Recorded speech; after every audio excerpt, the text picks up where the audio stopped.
আপনারা কেন আমাদের কাছ থেকে দূরে থাকবেন? আমরাই কেন বা আপনাদের কাছ থেকে দূরে থাকবো? আমরা তো একজন একজনকে ছাড়া চলতে পারবো না।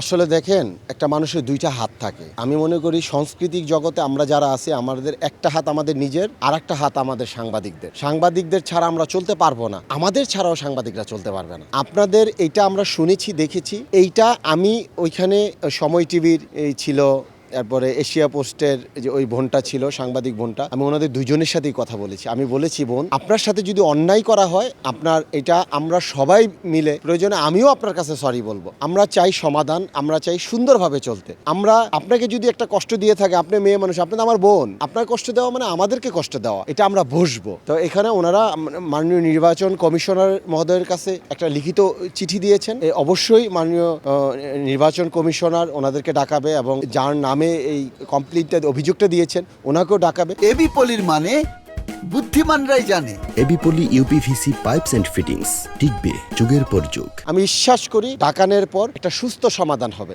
আপনারা কেন আমাদের কাছ থেকে দূরে থাকবেন? আমরাই কেন বা আপনাদের কাছ থেকে দূরে থাকবো? আমরা তো একজন একজনকে ছাড়া চলতে পারবো না। আমাদের যে ফাইটার ভাইয়েরা আছে, আচ্ছা, এটা আমার নিজের উপরে পড়ে যাবে, তারপরও আমি বলতে হবে, অনেক শক্তিশালী ফাইটার আছে আমাদের। আমার মতন একটা ছোট্ট ছেলেকে ওনার সালাম দেওয়ার দরকার হয় না। আমি কিন্তু আসলে দূর থেকে রাসেল ভাই কেমন আছেন সালাম দিয়ে দেয়, মানে আমি ওনার অর্ধেক বয়সের ছোট হব।